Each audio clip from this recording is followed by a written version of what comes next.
The story begins with a girl running away from goblins, and she eventually reaches a dead end, with nowhere to go. As the goblins creep closer, she has no other choice but to use physical enhancement on herself and jump off the cliff.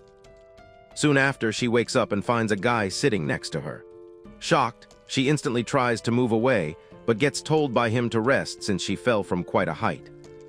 That girl then shows her gratitude to him for assisting her when, unexpectedly, he asks her to stay quiet as their pursuers seem to have caught up. The guy then asks if he should eliminate them all, and when the girl argues that even guards couldn't defeat them, he asks her to leave it to him. Before long, those goblins appear before them and try to attack him with fire magic. However, the fire magic disappears before reaching him, and he summons the great fire spirit named Salamander to deal with them. Terrified, the goblins try to run away, but before they get the chance, Salamander burns them all to ashes. Seeing this, the girl once again tries thanking him, but before that, he uses healing magic on her to heal her wounds. Once they have dealt with the situation, the girl introduces herself as Francisca. Curious, she wonders what he was doing in the forest, and Lou informs her that he decided to embark on a journey after his grandfather became one with the soil. This is when Francisca came crashing down onto him while he was asleep.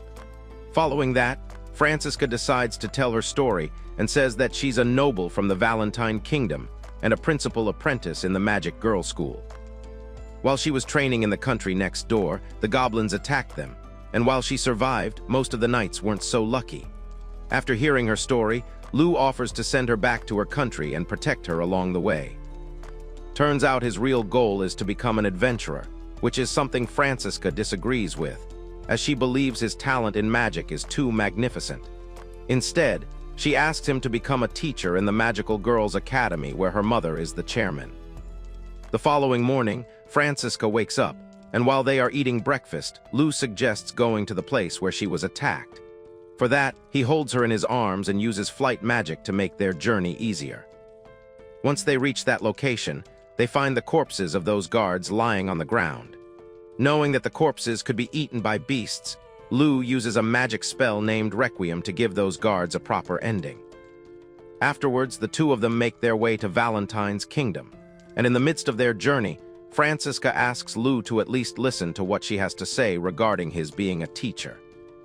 Before long, they arrive at Valentine Kingdom's entrance, where the guards instantly recognize Francisca but seem to be a bit suspicious of Lou.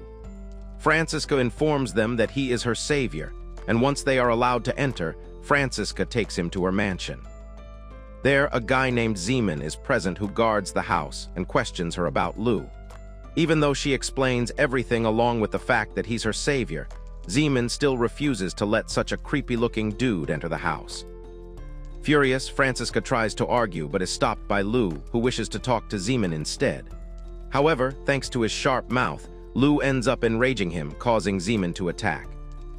Luckily, Lou dodges his advance and counterattacks by landing a punch to his gut, ultimately defeating Zeman.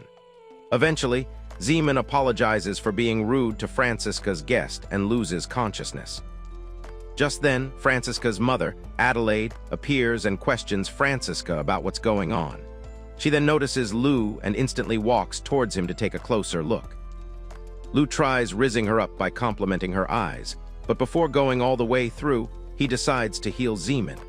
Seeing him heal Zeman flawlessly, Adelaide gets excited and asks Francisca to tell her more about him. Moreover, Lou explains everything to her about what happened, and when she shows interest in beasts being able to use magic, Lou offers to show her the corpses of those beasts he collected. However, thinking about those beasts brings Francisca's trauma back, and she starts to shake in fear. With tears in her eyes, she begins begging them not to leave her alone. Lou asks Adelaide to leave this to him, and he uses a spell named Remission to put her to sleep. After that, he shows Adelaide the corpses and can't understand why they would attack Francisca. Adelaide informs him that the descendant of the hero has blood of their family, along with some other benefits, so it's not hard to buy envy from people who might have attacked them using these beasts. Nonetheless, Adelaide thanks Lou for saving her daughter and then asks him to tell her more about himself. After informing her about being blessed with many spirits and his grandfather, he tells her about his plans of becoming an adventurer, including the fact that Francisca asked him to become a teacher. Adelaide finds it quite interesting and mentions that she will welcome him with open arms. However, Lou argues that according to his grandfather, he's still a newbie. Adelaide replies by telling him that if he teaches like his grandfather, he might find something new. What she wants him to do is to teach her students just like his grandfather taught him. She also adds that she doesn't want an immediate answer, but before Adelaide could finish her sentence, Lou asks her to let him become a teacher at Magic Girls Academy. Adelaide then asks him about the subject he's going to teach.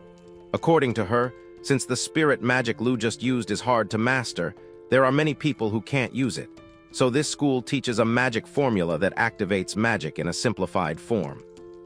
She then gives him a couple of books related to it, and Lou asks her about how one should take classes. Adelaide believes that he will be okay on his own since he made Francisca feel so relaxed. Seeing the confused look on his face, Adelaide elaborates that Francisca used to have a fiancé, but 10 years ago, the Great Destruction came to this country, and a horde of wyverns attacked. At that time, Francisca's fiancé was a knight, and while those wyverns were all defeated, her fiancé died in action. Due to the trauma of losing someone important to her, Francisca has become a bit fragile mentally. Her bright and cheerful personality has changed, and while she was top-ranked in school and had a lot of different opportunities, Francisca still decided to become a teacher. However, due to her changed personality, her classroom always had a dark atmosphere, and she didn't have a great reputation among students. But then Lou showed up and saved her life, which Adelaide believes is a sign of destiny. The following morning, Francisca wakes up and runs out of her room to look for Lou, only to see him outside, setting the table for breakfast. Adelaide informs her that Lou has already signed on as a substitute teacher, and when Lou agrees to it, Francisca screams in excitement. Later that day, Adelaide takes Lou to the school to give him a tour, and after showing him the library, takes him to the staff room. Lastly, she lets him know that the new semester will start in 3 days, and for now, Lou will go to Francisca's class as a teaching intern. Just then, another teacher who is new to the academy, Adeline, appears and questions Adelaide about Lou. She lets her know that he's a new teacher just like her. Without thinking much, Lou introduces himself and ends up calling Adeline by her first name. This comes to her as a shock, and she nervously introduces herself as well. Instead of making fun of her, Lou tells her that she's a nice girl and greets Adeline by shaking her hand. Just as the two of them start talking to each other with smiles on their faces, Francisca begins to get furious and gets reminded by Lou that she's scaring Adeline. This prompts her to come back to her senses and apologize to Adeline. Once they reach the 5th floor, Adelaide tells Francisca that she wishes to talk to him alone. After going to a secluded place, Adelaide asks Francisca why she thinks Lou was hired as a substitute teacher. Francisca wonders when his apprenticeship will be over and Lou will become an official teacher. However, Adelaide disagrees, reminding Francisca that Lou left his hometown Arlv to explore the world, so they can't just tie him down to their convenience. This is why if he wishes to hit the road after a year, they should send him off willingly. Furthermore, she questions what Francisca thinks she has for Lou and asks if she's trying to fill the space of her fiancé with Lou. When Francisca mentions that she couldn't stop thinking about him because his speech resembles her fiancé, Adelaide informs him that what Lou does for her is just a show of affection. In reality, he isn't in love with her. Lastly, she advises Francisca to make an effort if she wishes to love or be loved by Lou, as unlike her fiancé, Lou is someone she encountered by herself. With that being said, the two of them return to Lou, and Adelaide informs him that the captain of the Royal Guard will soon visit the house as they wish to interview him about the attack on Francisca. The only thing he has to explain is his identity, and as for the status, Adelaide decides to make him Francisca's servant. Shocked, Francisca tells Adelaide that this is no way to treat Lou, but to their surprise, he instantly agrees, promising to protect Francisca no matter what. Just then, someone knocks on the door wanting to meet the chairman. Adelaide informs Lou that it's the vice principal who is also from Arlv. Nonetheless, Francisca opens the door, and as soon as her eyes meet with Lou, he instantly recognizes her as Kelty. Shocked, Kelty asks if it's really Lou, which makes Earl question if the two of them know each other. Lou agrees, saying that Kelty is related to his grandfather, and hearing this makes Earl a bit disappointed regarding the fact that she hid it from her, telling Kelty that nothing would have gone wrong even if she told her. Lu then asks Earl if she was the one who called Kelty to the academy, and she agrees, saying that Kelty was rumored to be the literary woman from Valentine's Magic College, and was able to become a vice principal in just 2 years thanks to her amazing genius. Flustered, Kelty tells Earl that she is overestimating her, but on the other hand, Earl is more curious about her relationship with Lu. While Kelty tells her that they are not related, Lu informs Earl that the two of them trained together. Earl wonders if it was a teacher-student relationship, but Kelty disagrees, telling her that it was just normal training.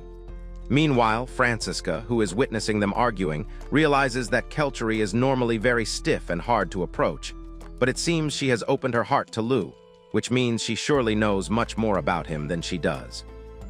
Eventually, Lu tells Kelty that he, along with the others, was very worried when she suddenly disappeared 5 years ago, and asks what happened at that time. However, she stays silent instead of answering the question, and ultimately, Earl intervenes, saying that it's a good thing that the two of them have some circumstances to talk over. Considering these circumstances, Kelty can make Lu Franziska's follower. Confused, Kelty inquires about the reason she is involved, to which Earl replies that since she is the vice principal, she can introduce Lu as Franziska's follower, because her presence will make it more persuasive. Seeing her still refuse to do it, Earl wonders if Kelty is incapable of doing such an easy task, and after hearing this, Kelty is left with no choice but to agree. Later that day, a few guys rocking the Rizless haircut, led by the Royal Knight officer named Karuven, appear and are greeted by Earl. He informs Earl that today's incident was a disaster, as he never thought such creatures would attack them. Earl promises to remember the knights who died protecting Franziska, and informs him that there's a person who is willing to protect Franziska's life as her follower. This comes as a shock to Karuven, and Earl invites him to the reception room. There, Franziska, along with Lu, enter the room, and after greeting him, she apologizes for making her come to their house for her sake. Karuven reassures that the knights who died can rest peacefully knowing that they were able to protect the baddest girl in town. He then notices Lu standing behind her, and figures that Lu doesn't look like someone who can handle weapons all too well, which makes him wonder if he's really the right person. Earl then asks Lu to introduce himself, and after kneeling in front of Karuven, he formally introduces himself as Franziska's follower. Following that, Karuven asks Lu to tell him about the incident, and after he is done telling everything, Earl adds the fact that Lu comes from Arl village and is someone strongly recommended by Kelty as well. After hearing that, Karuven asks Lu to come closer for a second, and after that, he grabs Lu's arms. Franziska gets scared after seeing this and wonders if he's going to do the same thing that Zeman did. However, all Karuven does is compliment Lu for the splendid guns on his arms.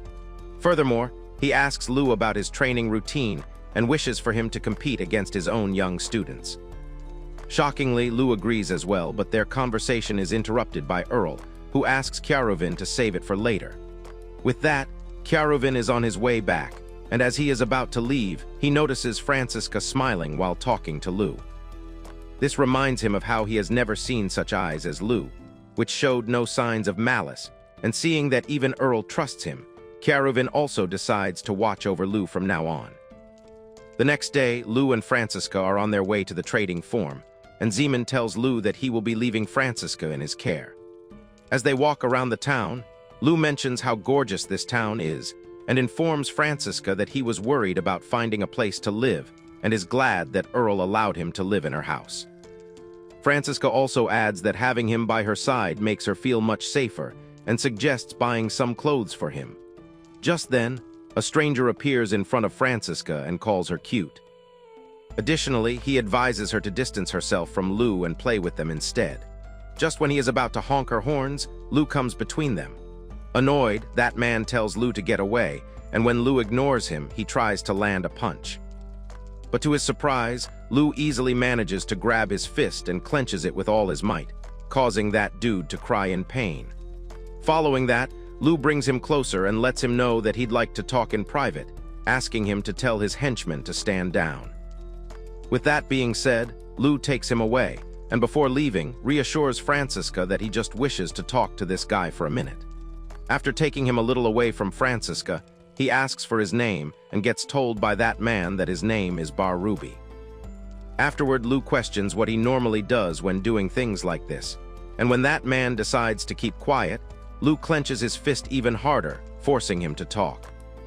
Eventually, Barubi reveals that he's a second-year student at Valentive Boys, a magic academy, and just wishes to play with girls sometimes.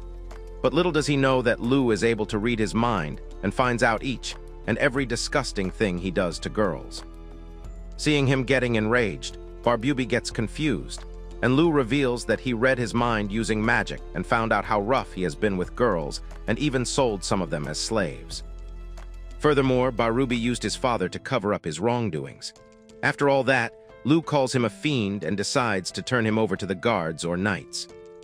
Lu also adds that he is Francisca's follower and warns him by saying that if he ever lays a single hand on her again, both he, his henchmen, and his father will cease to exist.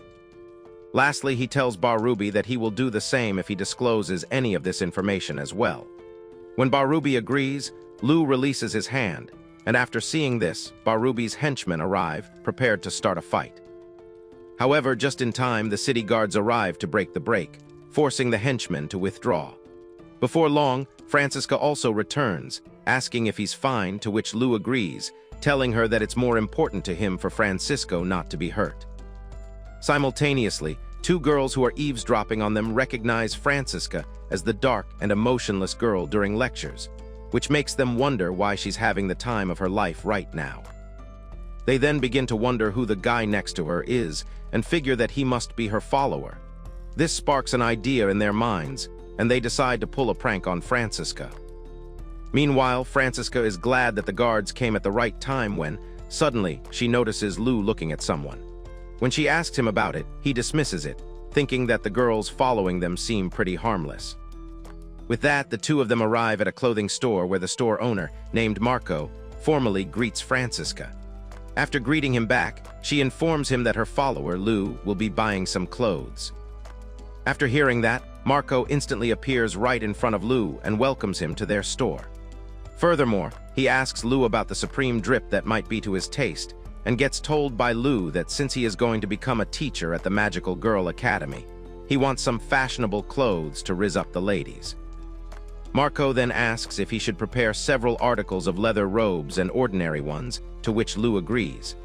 But before that, Lu whispers something in Marco's ear, and when Francisca asks Lu about it, he refuses to elaborate as it's a surprise for the next customer.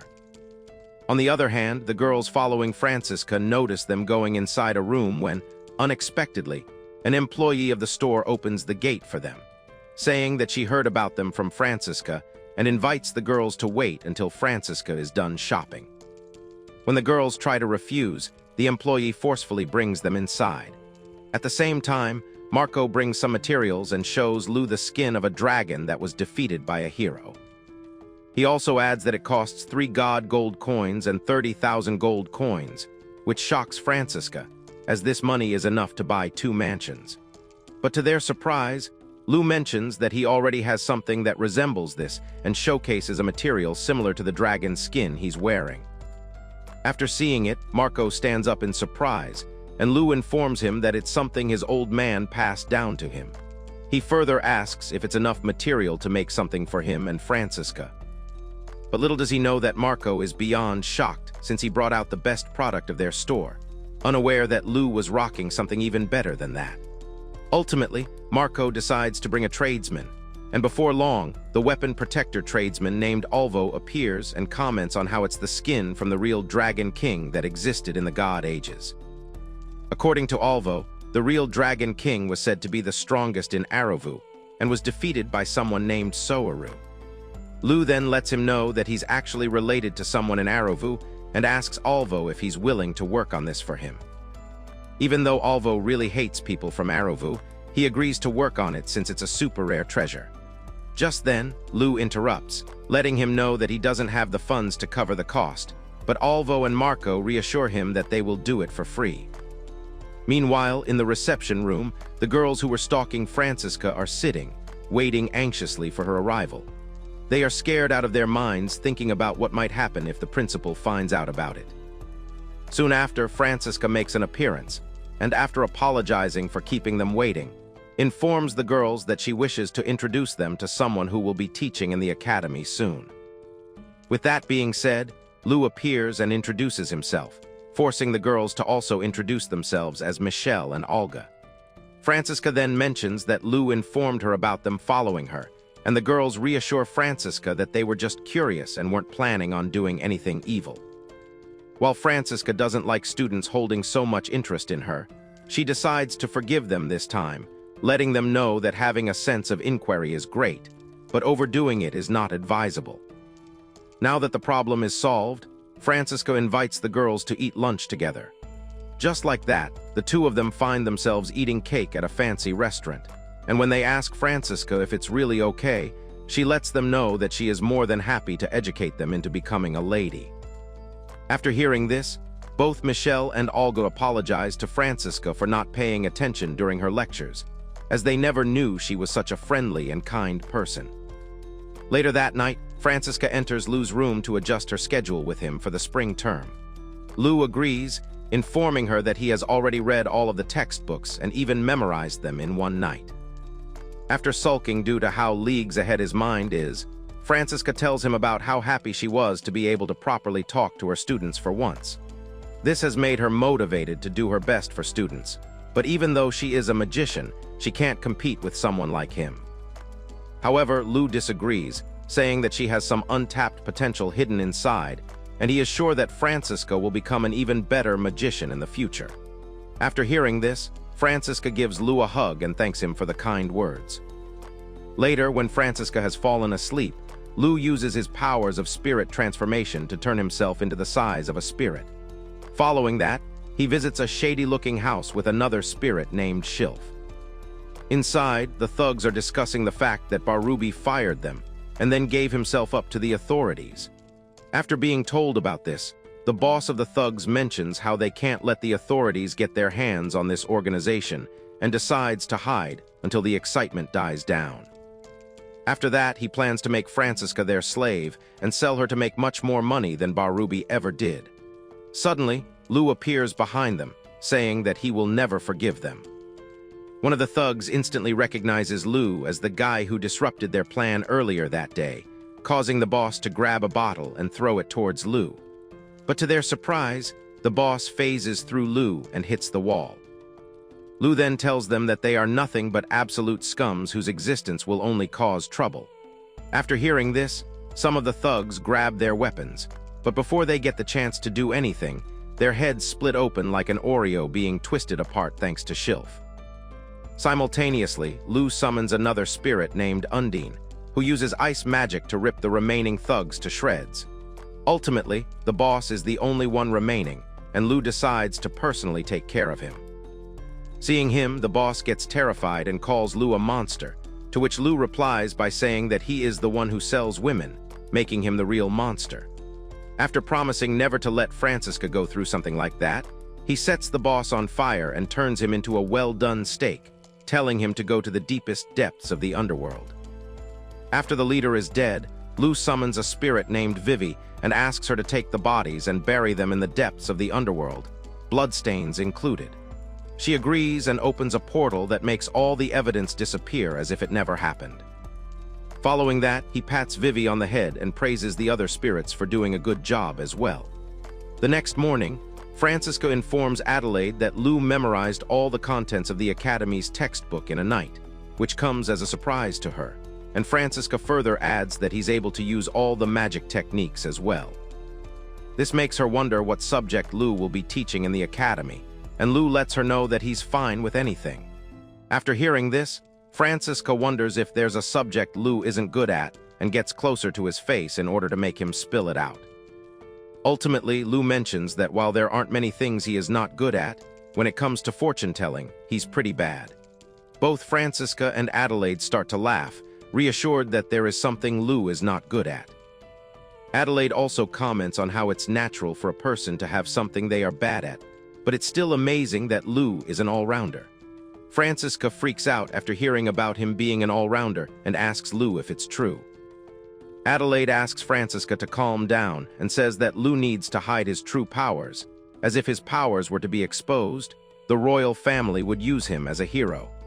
This is why he needs to pick one affiliation and stick to it.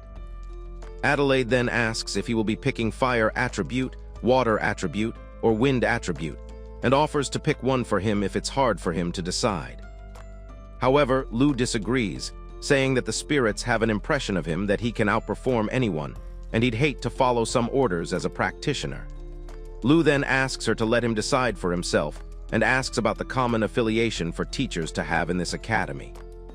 Adelaide informs him that earth and wind are pretty common, and after hearing this, he decides to take fire as his aptitude and wind as his semi-aptitude. Following that, Adelaide mentions that next up is the high-level summoning magic, and asks Lou to show his summoning of the familiar spirit. Once they are done with breakfast, the three of them head to the research room where Adelaide informs Francisca that familiar spirits are commonly dogs, cats, or birds, but since it's Lou, his might be a wolf or a lion. Just then, Lou intervenes, saying that he can summon a Cerberus and a Griffon as well. Both of them are flabbergasted to hear this, as these creatures can cause a big panic in the city.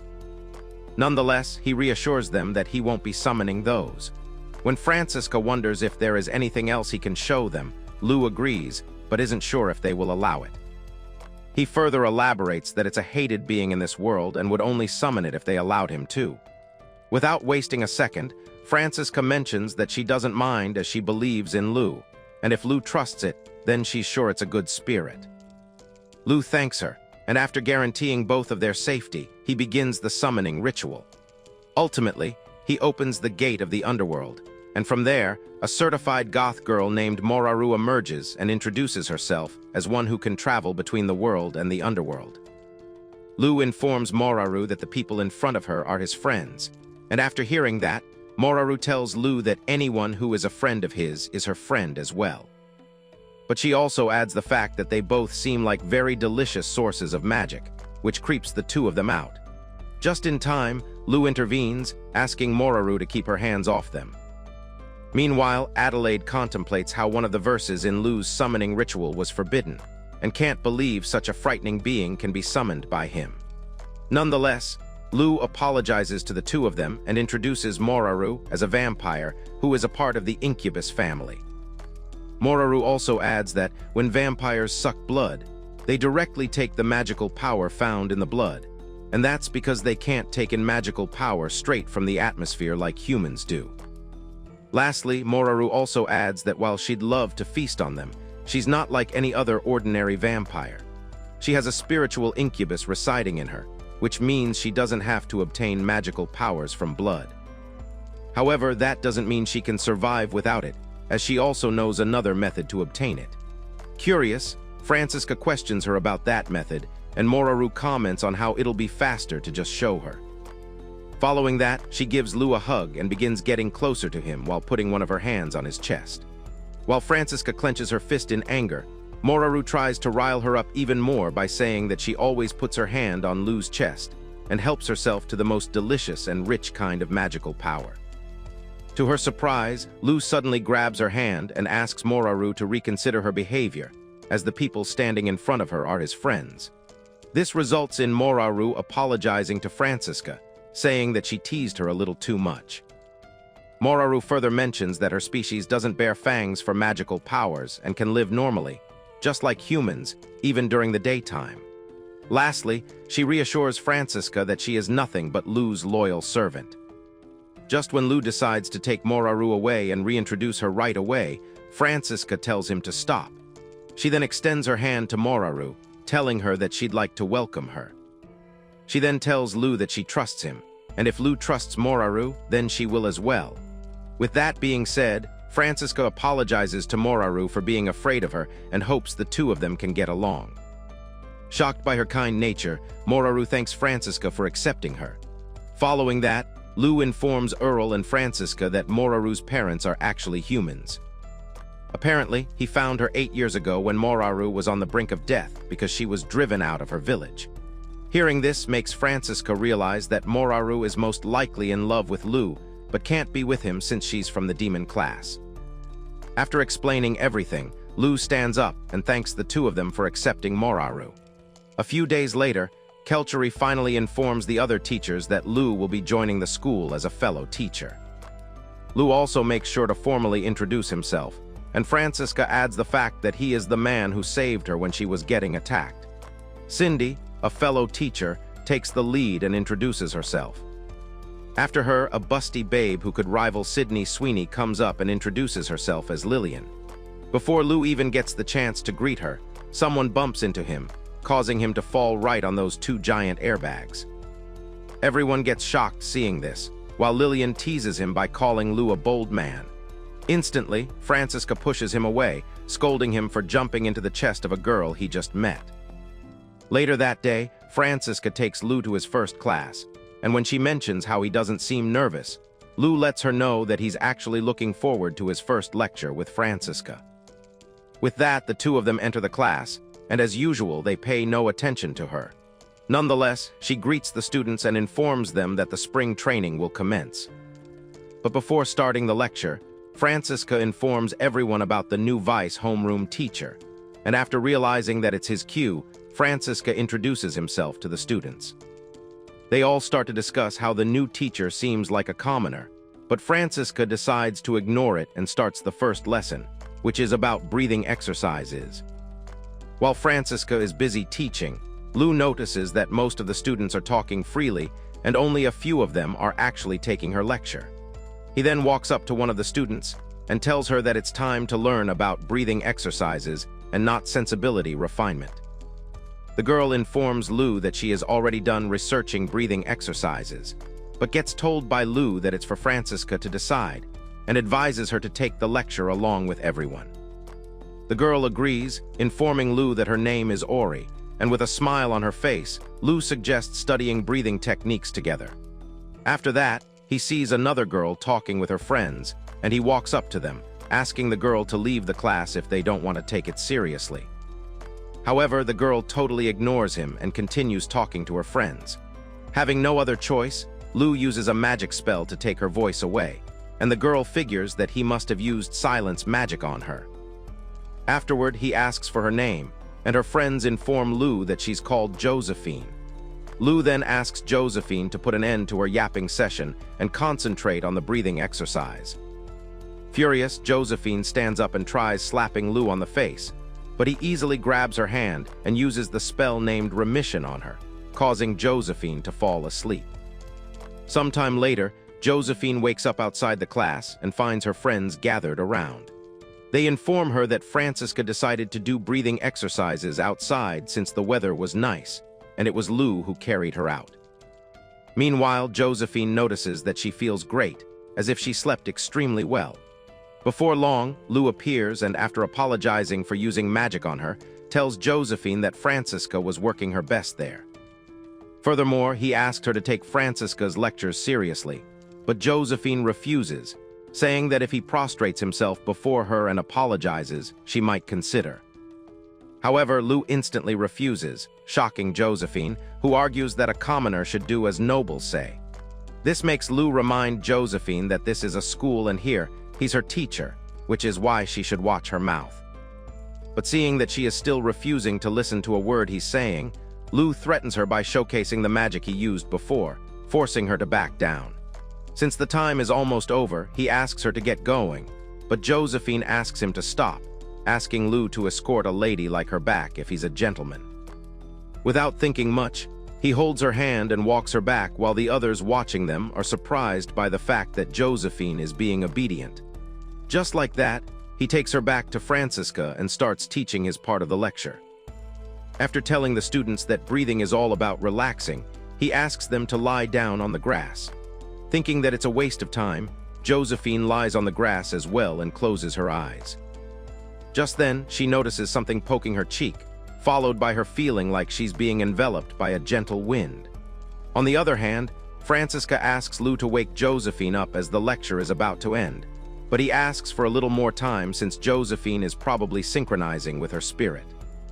According to him, spirits connect with a compatible human, and while Josephine doesn't have such powers yet, he believes that this is a good start. Lastly, Lou decides to bring Josephine back and asks Francisca to take everyone in first, to which she agrees. Just then, a few students came running, telling Francisca that they really enjoyed the lesson. This comes as a shock to her as she's never seen them look so alive, and makes Francisca believe that bringing Lou to the academy was definitely not a mistake. Sometime later, Lou pays Kelty a visit in her room, and she apologizes for calling him so suddenly. The reason she called is because it's been a long time since the two of them talked, and to start things off, Kelty mentions his first lecture, saying that Lou has become quite the popular teacher amongst the students. Furthermore, she questions the reason Lou has that creepiest-looking smile on his face, and gets informed that he's happy about the fact that Kelty seems very upbeat lately. Nonetheless, Kelty then discusses Sylvester's death, to which Lou replies that he left Sato because of that, and lets her know that Ryu inherited the old man's track, and is sure that he will become a great soul. Kelty then mentions that she heard about Lou being appointed as the successor, and wonders why he didn't inherit her tracks. Talking to him reminds Kelty of the time when all the elves talked about Sylvester bringing an outsider to their house. After that, Sylvester had given some elves the job to train Lou, whom she brought along to become the next soul.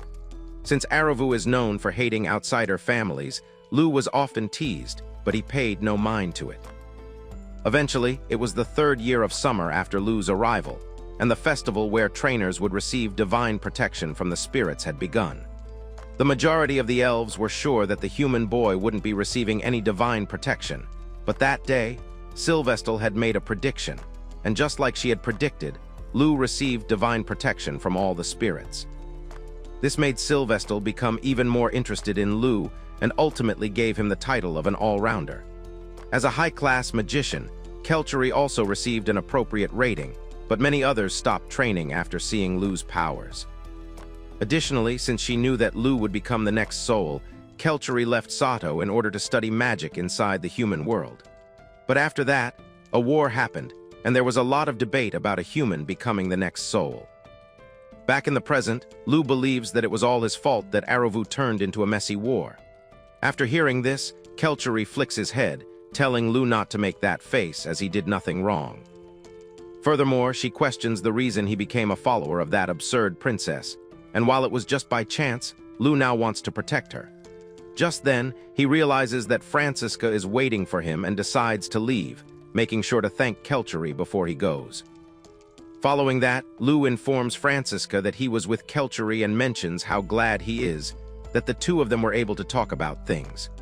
Suddenly, the two of them notice Michelle and Olga, and Lou asks Francisca about the girl walking in front of them.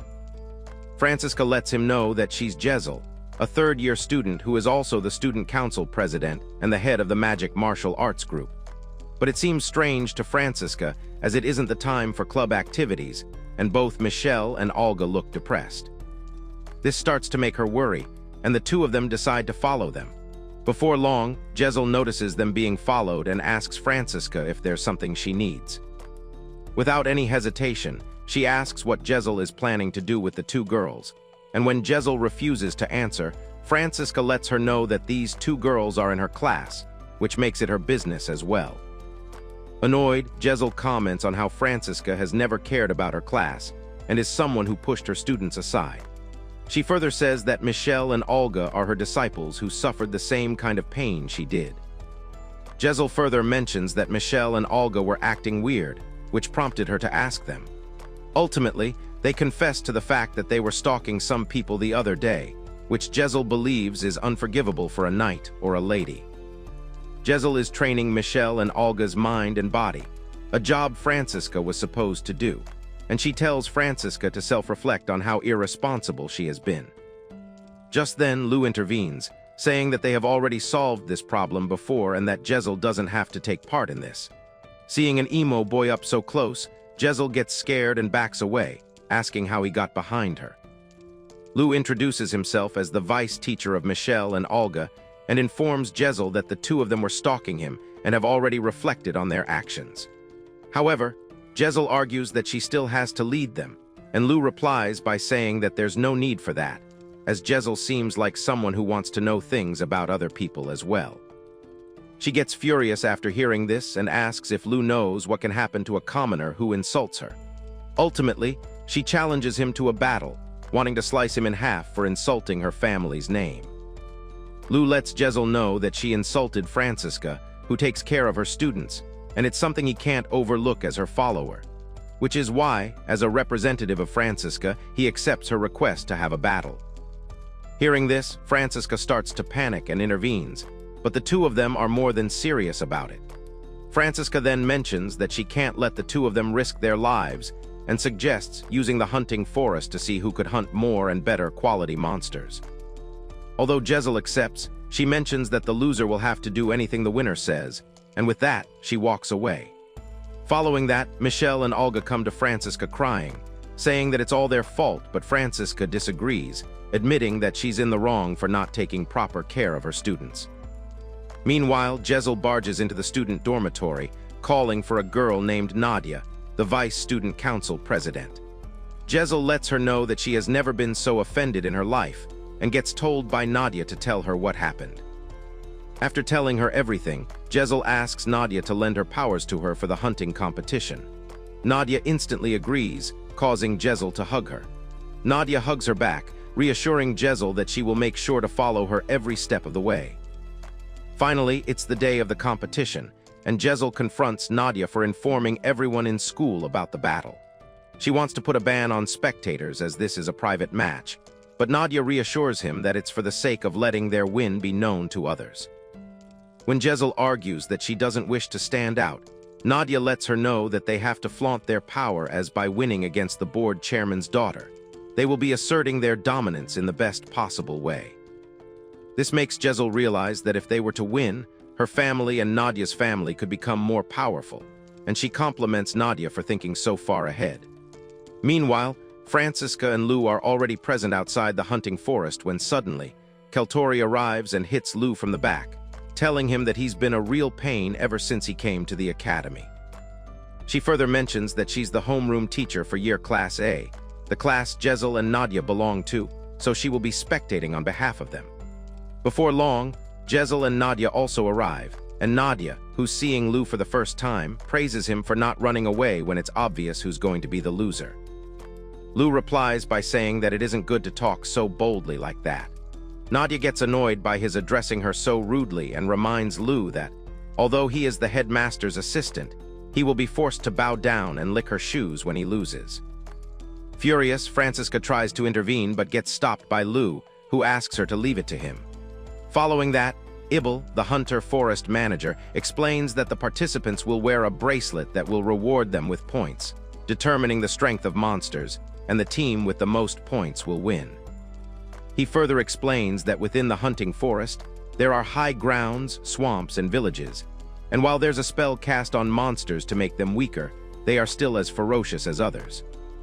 With that being said, Jezel and Nadia enter the forest, and Lu suggests that they get going as well. Moreover, Francisca, who is following Lu, remembers last night when he came to his room to check out the robe she was wearing. To her surprise, he then told her to take it off, and without thinking much of it, she took it off, revealing her glorious jugs. But instead of checking her out, Lu begins checking her robe instead, making her a bit disappointed over the fact that he was more interested in her robe. Furthermore, he looks at Francisca, asking if he can give the robe a bit of strengthening enchantment, and gets shocked seeing her in her underwear. Turns out he was not expecting her not to be wearing anything underneath the robe, and when Francisca asks if he doesn't like it, he lets her know that it's really pretty. Back in the present, she questions Lu about their first destination, and to start things off, Lu uses enemy detection skill and finds out that Jezel's team is inside the ancient ruin where a ton of orcs are present. But instead of going there, Lu decides to lure them instead. Before long, a ton of orcs appear in front of them, and after chopping off their heads, he reaches the leader of the herd.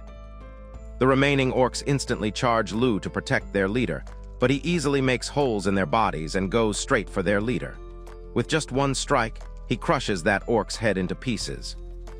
This causes more of those orcs to follow Lu, and he asks Francisca to use her magic powers. She takes out her staff, and uses the magic skill named Blazing Bullets to deal with most of them, but fails to eliminate the last one. Luckily, Lu strikes it down and asks Franziska to put a little more effort into it next time. Eventually, Kelty intervenes, saying that this competition is a farce and explains to Franziska that Lu is going to be the next soul, so that orc was nothing but a small fry for him. Seeing that Franziska had no idea about it, Kelty mocks her for not knowing, even though she is so in love with him. Franziska refuses and tells her that he acts a lot differently when she's not around. This conversation with Franziska makes Kelty realize that humans have no awareness of the soul, and they only see it as the Aruvu leader. She then elaborates that the Aruvu family was the kin of God, the descendants of the northern fairy tribe who were able to gain extraordinary knowledge from the god era. After hearing this, Franziska wonders if Lu can use the powers that date back to the god era. Kelty mentions that if it's true, then that means his powers are bottomless, and because of that, he has the duty of offering everything to the next generation of soul as well. Lu also adds, saying that even if he's not the soul, Kelty's older sister, Ryu is doing a good enough job. Meanwhile, inside the ancient ruins, Jezel beheads 2 orcs at the same time with ease and receives compliments from Nadia, who reminds her that these orcs are the most amount of points. She then suggests moving to their next plan, and Jezel remembers that it's the plan where she shields Nadia while she eradicates the monsters. Apparently, Nadia is inferior to Jezel when it comes to physical combat or swordsmanship, and before she knew it, she was labeled as number 2. Jezel was always better than her socially, and her grades were at the top, due to which Nadia always felt humiliated. Now she wants to become number 1 at the academy, and this competition is her chance to shine. Currently, Nadia has laid a trap that brings out Jezel's innermost instincts, and she plans to use Jezel like a chess piece to become the number 1 student. If Jezel were to fall apart during this competition, Nadia won't care, as she will get to become the new student council president. With that, she asks Jezel to let her have a turn to fight and uses tornado magic to obliterate all of them. Adelaide, who is also present, gets impressed and is asked by Nadia if she has become aware of their strengths. Adelaide tells her that it's quite amazing and asks Nadia to inform her more about the wind magic she just used. After the 2 girls get busy talking to each other, Adelaide thinks about how the magic Nadia's using isn't taught at the academy, while Jezel, who used to be more mature, now thinks of Nadia as her mother and completely relies on her. Suddenly, Nadia falls onto the ground, and Jezel, who goes to check up on her, loses consciousness as well. Meanwhile, Adelaide, who is still okay, decides to take them to a safe place when, unexpectedly, she hears a voice telling her that it knows her real name and tells her to become its servant. On the other hand, Lu also notices the surge of magic, and at the same time, several more orcs appear right in front of them. Lu decides to go ahead by himself as he's getting a bad feeling that something has happened. With that, he jumps and lands right behind the orcs. He then steals the attention of the Ogre King, who attacks Lu with all his might. But to Franziska's surprise, Lu easily blocks it, and after telling the orc that it stands no chance, gives it the same Apple logo death that Toji suffered. Following that, more of those orcs appear, and knowing that he doesn't have time to fight them all, he uses a spell called Explosive Pyro Blade to deal with all of them at once. Afterward, Franziska comes running, asking about the bad feeling Lu was talking about, and he informs her that he felt a dark presence and the magic power of Adelaide fading. Furthermore, Lu summons an earth spirit named Vivi as Lu plans to use her powers to meet up with Adelaide and the others. Apparently, Vivi will manipulate their bodies to pass through the spirit world and take them to their location. Franziska then holds on to Lu as she wishes to come along, and Kelty, who doesn't want to be left behind, does the same. Once all of them are ready, Vivi uses her powers to make a portal appear beneath them. Thanks to that, they travel through the spirit world, and seeing it for the first time, Franziska gets surprised by how pretty it is. Before long, they exit from the portal and reach the ancient ruins where Jezel's team is present. Lu thanks Vivi and allows her to go back, while Franziska begins to notice a dark and heavy magic wave around them. Just then, Kelty sees Nadia standing not too far away, and when they call her out, Nadia, in a different voice, mentions that it was the name of that woman from before, but this body is now used as a vessel. Lu asks if it's a demon that consumed Nadia, to which the demon agrees, saying that her negative emotions summoned her. The demon further tells Lu that his magical power is quite interesting, which makes him want to take his body as well. Hearing this, Lu realizes that this demon is not something to mess around with and decides to make Franziska stay away. The demon instantly figures that Lu is planning to protect the girls and mentions that it's impossible. In a state of panic, Lu asks the girls to get away, but it's already too late as the demon reveals that his name is Vine, the king of the underworld, and tells the three of them to become his loyal servants. As soon as the girls hear this, both Franziska and Kelty lose their consciousness and fall to the ground. Furious, Lu looks at the demon with rage in his eyes, and Vine, the demon, tells him that he has the power to read humans like a book. According to him, names aren't generally anything more than titles, but there are true names that are given to humans by the Creator, in other words, souls. For him, knowing their true name is like being able to dominate their souls. Vine then mentions that it's Lu's turn next, but Lu refuses to become his servant. Vine lets him know that humans can't defy his power and uses the same power on Lu, but to his surprise, nothing happens. With a smirk on his face, Lu asks him what happened as he was about to show him his special secret technique. Nonetheless, Lu uses a spell of his own, which prevents Vine from moving, and he asks the demon to return his precious student to him. Vine tells Lu that he is able to get out whenever he wants, and can even use the woman lying behind him.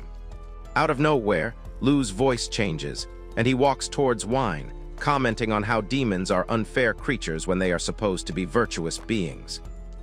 He further mentions that demons were supposed to lead humans and were even willing to fall from heaven to fight together. Shocked, Vine instantly recognizes it as the voice of Lucifer and wonders why his voice is coming from a lowly twig-shaped human. Furthermore, Lucifer, in the body of Lu, grabs Vine's chin and asks about the two women from earlier, saying that if he did something to them, his soul will be ripped apart. According to him, not even a demon like Vine would be able to revive, as his remains would be stuck in eternal empty space. Hearing this, Vine freaks out and after leaving Nadia's body, runs back inside the ruins. Lu gains control over his body again, and Lucifer mentions how they might have scared him a bit too much. However, Lu is fine with it as they got Nadia's body back thanks to Lucifer. Since Nadia will take some time to heal, he decides to start with Franziska and Kelty, asking Lucifer to lend him a hand. After agreeing, Lucifer informs Lu that there's only one way to free the bodies of those who had their true names stolen, and that is to change their true name with his spell, but for that, he needs their consent. For that, Lu summons their souls with magic, and just as he does, Franziska finds herself in a black, empty space. Lu reassures her that he is with her and tells her not to worry. Following that, he tells Franziska that she should be able to feel his magic waves and asks her to believe him. After that, Lucifer takes over and tells her that he is going to change her true name, but since it goes against the law of this world, Lucifer asks if she has the resolve. Franziska instantly agrees and asks Lucifer to guide her. Seeing that she has already realized the bond between him and Lu, Lucifer is impressed and agrees to grant her wish. Before long, Franziska wakes up and finds Moraru, who asks her to stay quiet as Lu is concentrating. He then notices Kelty in Lu's arms, and soon after she wakes up as well. With tears in her eyes, she gives him a hug. Once everything is settled, Lu decides to leave Franziska and Kelty with Moraru, and before leaving, he reassures Franziska that he will definitely save Jezel and Adelaide. Shortly after, Lu appears in front of Vine, asking him to fight him and return Adelaide and Jezel. Annoyed, Vine calls Lu a lowly human, telling him not to get cocky. Lu wonders if this is his true form, while Vine mentions that he won't let this end like last time. To start things off, he throws an attack towards Lu, but he easily dodges it. Vine tells him that he won't be able to get away and tries landing another attack, but fails. Seeing Lu do nothing but dodge, Vine questions if his act is over and says that the one from before is the one and only noble being, someone he has acknowledged as his master. This is exactly why he won't let a lowly being imitate Lucifer like that. After that, Vine attacks him once again, and following that, he witnesses several wings in the air. Soon after the wings open up, and seeing that he has 12 wings, Vine recognizes him as Lucifer. He orders Vine to return the hostage, saying that it's now his turn to fight. Meanwhile, Vine is still busy admiring those wings and remembers that they are the symbol of ultimate defense, something none of the other apostles were capable of wielding. Seeing Lucifer in front of him reminds Vine that he used to be a faithful apostle of the Creator and the leader of all the other apostles. But one day, he was reporting something to their Lord, the Creator, but they did not accept his report and punished him by giving Lucifer the title of a gooner. Lucifer couldn't accept this punishment and challenged the Creator to a fight by leading apostles such as Vine, but they ended up getting absolutely demolished. The anger of the Creator towards Lucifer was intense, and due to that, Lucifer was sent to the deepest depths of the underworld. Vine, who was present there, remembers it very clearly, everything, including how Lucifer fell straight from heaven to the depths of the underworld. His tough, immortal body and pure soul were confined within the depths of Gaidka. But according to Vine, Lucifer was far from arrogant as he led the feeble people who were created from the lumps of the earth and gave them a strong will to live. However, when Lucifer did that, the Creator made people see it as a burden, and he became a target of fear. Afterward, Lucifer was unexpectedly reincarnated and became the ruler of a country of humans. He was reborn as the Magic King, Lucifer, and the demons, who were also sent to the underworld, were brought together by Lucifer, and together they aimed for the innovation of humans. Once again, they served under Lucifer, and happiness was restored, but Lucifer's body was nothing more than a mere human body, and as the days passed, Lucifer eventually died. Due to this, the demons eventually separated and went their separate ways. Currently, Vine is unsure why Lu possesses the same wings as Lucifer, but he believes that Lu is still a human and has a frail body. Suddenly, Lucifer uses a magic spell that teleports both of them to an alternate space that he created so they can fight to their heart's content. Furious, Vine tries attacking him with a high-pressure water wall, but Lucifer easily freezes that water and Vine alongside it. Following that, he hits Vine with yet another attack, powerful enough to break the ice and put Vine on the verge of demise. Soon after, Vine gains consciousness and questions why he's still alive. Lu mentions that Lucifer let him survive because he didn't lay a hand on the hostages. Lucifer also adds that he didn't agree with Lu's decision, and after hearing his voice, Vine finally believes that it's actually him. Lucifer informs him that his body and soul are still locked up in Gaidka, and he's only using his one and only apostle, Lu, to see the world. Even now, he is talking to Vine through telepathic communication through Lu's soul. Afterward, Lu extends his hand to Vine, asking him to work under him. Shocked, Vine questions what he is saying, and Lu lets him know that if he makes a contract with him, he can work under Lucifer again, promising that he can repair that loyal will of his that was broken before. Lu then asks Lucifer about what he thinks, and he allows Lu to do whatever he pleases. Seeing Lu extend his hand, Vine remembers how Lucifer used to be and begins to cry. Ultimately, he takes Lu's hand and promises to serve him for all eternity. Sometime later, Adelaide also wakes up and finds Lu sitting nearby. She asks him if Jezel is refusing his help, to which he agrees, telling her that, unlike her and Francisca, Jezel doesn't trust him enough. Lu is aware that they need to hurry as Nadia's affected too, and upon hearing this, Adelaide asks if there's something she can do to help. But when Lu asks her not to push herself, Adelaide reassures her that she's fine, and this is for the sake of her precious student. This comes as a shock to Lu, and he mentions how he always thought his grandpa was the best teacher he'd get, but Adelaide is pretty amazing as well. Nonetheless, Lu still refuses to let Adelaide overwork herself, as if something were to happen to her, Francisca will be sad. For now, he decides to take the form of a spirit in order to enter Jezel's spirit world, and asks Adelaide to watch over his body with Cerberus. With that being said, he summons Cerberus, and seeing the sheer size of it makes her scream in terror. Lu then asks Cerberus to protect Adelaide for a while and shrinks him down to the size of a dog. Following that, he finally enters Jezel's spirit world, and he looks around and thinks about how a person's spirit world reflects their state of mind. Before long, he starts hearing Jezel's thoughts regarding her wanting to become a magical knight one day. She is aware that her father will introduce her to a partner with an appropriate social standing, and she will become a virtuous wife. But Jezel is unsure if such a life where she doesn't challenge herself is really okay. After hearing this, Lu walks over to where Jezel is, but she's not very happy to see his face. Jezel informs Lu that she won't leave this place, no matter what, as here nobody can interrupt her. This prompts Lu to apologize to her for intruding on her thoughts, saying that he went too far. She looks away, asking what he's talking about, and Lu reveals that she wanted to know more about Cindy. The commanding officer of the Royal Knights and Count Calvin's wife, Cindy, was a former magic knight and was praised more than Jezel. This is why Jezel wanted her advice on a lot of things, but her pride and ego got in the way. That is the truth that Lu found inside her heart, something she didn't want her underclassmen or friends to know. Furious, Jezel says that she doesn't care, as all of Lu's words are fake. Lu lets her know that she can call them fake, but for now, they have to get out, as she's going to die if they stay for too long. However, Jezel refuses, saying that she's very comfortable, to which Lu disagrees, telling her that the more she stays at this place, the more her body and mind will deteriorate. Annoyed, Jezel puts her hand on her ears, saying that she won't be deceived by him, and having no other choice, Lu sits by her side, saying that as a teacher, he has a responsibility of chasing her all the way to the spirit world, and if he's not able to save her, he doesn't mind dying with her.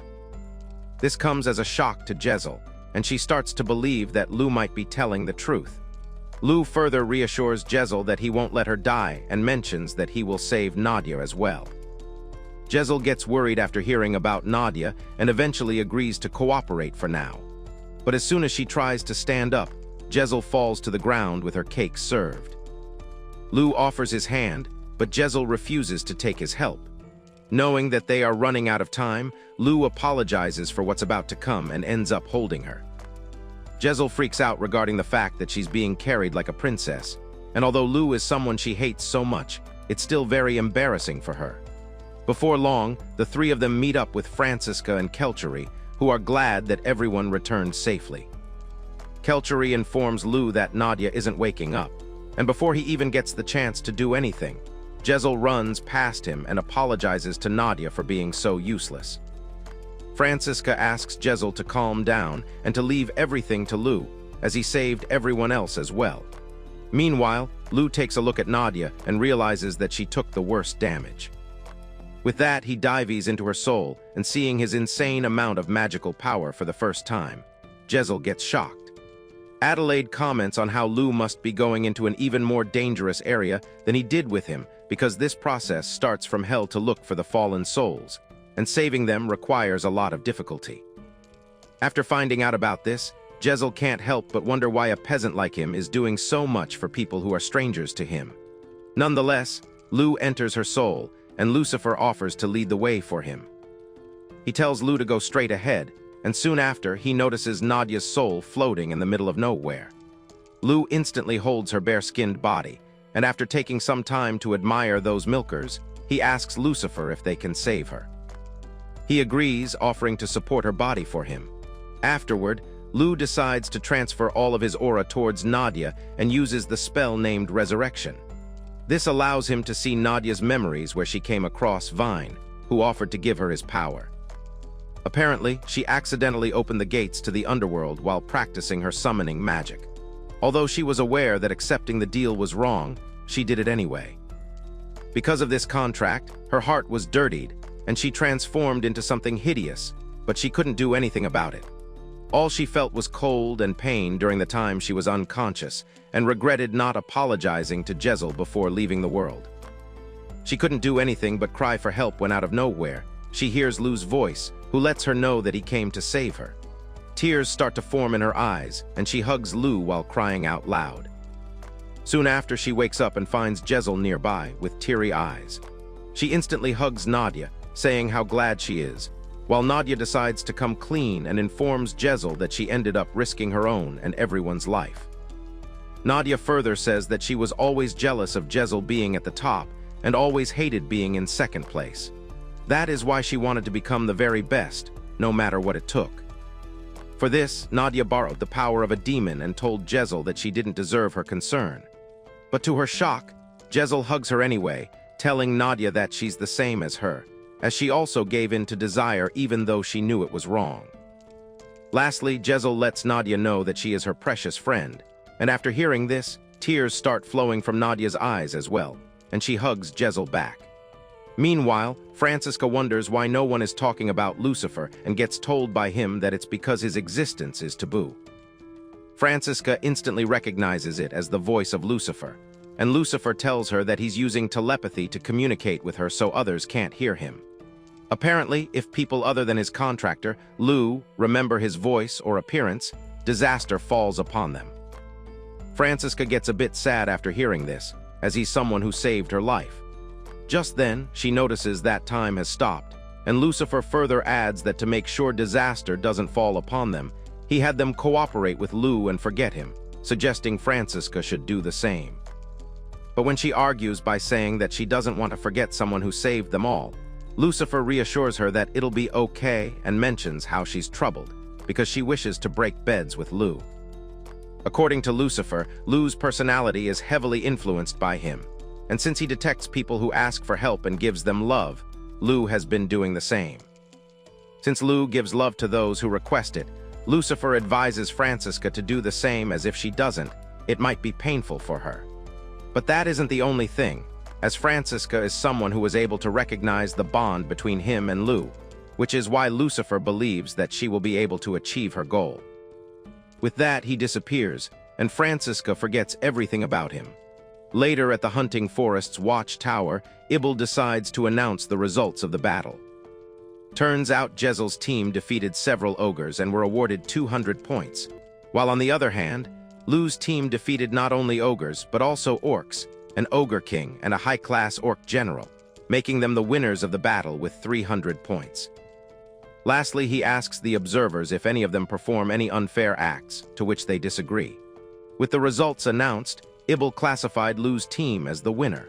On their way back, Jezel comes up to Lu, and before she gets the chance to say something, Nadia appears, pushing Jezel away. She mentions how they are willing to do something as a penalty, and offers that the two of them go on a date with him. She then clarifies that it's actually her who wants to go on a date with him, and runs away. Francisca also appears, asking what Lu will do now that two mommies have set their eyes on him, to which he replies by telling Francisca that he's happy with just her. The next morning, Francisca exits her room in a half-asleep state with her A-cups revealed, causing Adelaide to question her about her look. She then apologizes to Lu for waking Francisca up, and with that, he takes her to wash her face while Adelaide wonders if Lu really doesn't feel anything seeing Francisca like that. Afterwards, at school, Lu enters the staff room where he finds another teacher named Adeline. She questions Lu about his spring training, and when Lu informs her that it went all right, Adeline calls herself hopeless. Curious, Lu asks if something happened, and she starts trauma dumping by telling Lu that the students called her unreliable because she couldn't speak properly due to nervousness. This makes Lu wonder what the teacher she was paired up with says, and she gets told by Adeline that he told him to reflect upon her actions. Lu informs her that there is meaning to those words and advises Adeline to try to think about what went wrong. According to her, when she stood at the podium, her head went blank and she couldn't think straight. After hearing everything, Lu pats her on the shoulder and asks her to cheer up. He further mentions that the two of them are new teachers, so there's no way they can get it right off the bat. Since she has a tendency to panic, Lu tells her to talk a little slower next time. Adeline decides to take his advice, and after thanking Lu, promises to do her best. Sometime later, Lu enters the classroom with Francisca, and instantly both Michelle and Olga come up to him, congratulating him for winning the competition. Michelle mentions that Jezel also apologizes to them, saying that she was being too harsh.